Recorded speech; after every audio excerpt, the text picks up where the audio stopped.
stressful jobs, well, working in a dementia facility, state school teaching in WA, landing a plane in a crosswind, being an air traffic controller, being a surgeon. I reckon they're all stressful. Our next guest is career expert Sue Ellson. Sue, good afternoon. Hi, Tom. Do you think being a state school teacher is one of the more stressful jobs you could have?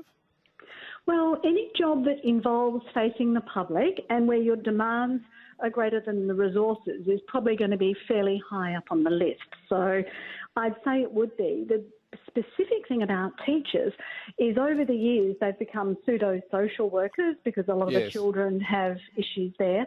But they've also picked up a lot of admin work. And there's a guy who does financial accounting for schools, and he's actually found that if more staff were allocated to the admin duties and more staff teachers could just be teachers, they would actually perform better financially as well. So there's a bit of an irony there. But they're definitely one of the most stressful.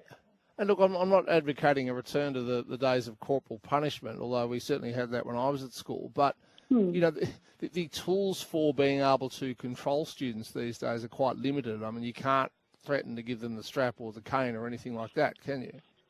Oh, definitely not. And there's a lot of things that they need to be aware of, and there's a lot of rules and regulations and multiple changes to the curriculum and lots of things always occurring that do definitely make it stressful. Even the fact that there's a teacher shortage makes it stressful. So you'll end up with a lot of casual relief teachers coming in.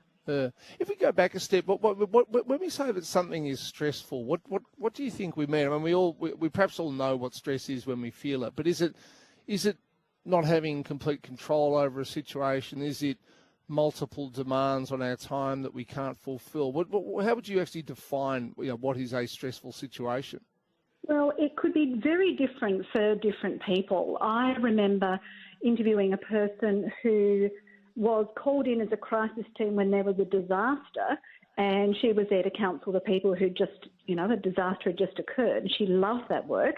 And then when she wasn't doing that, she felt completely bored, and she found that stressful. So, different people are going to have different approaches.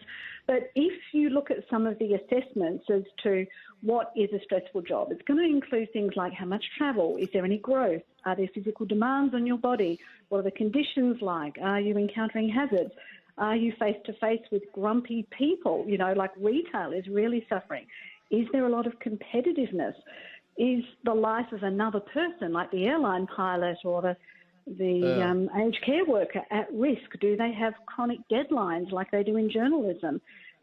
Are they working in the public eye with cameras chasing them around? So there's a lot of different things, even a lack of autonomy where you don't have any control over things. And I remember, back in 2011, I was about to start a new job, and up until that time, I nearly always caught public transport.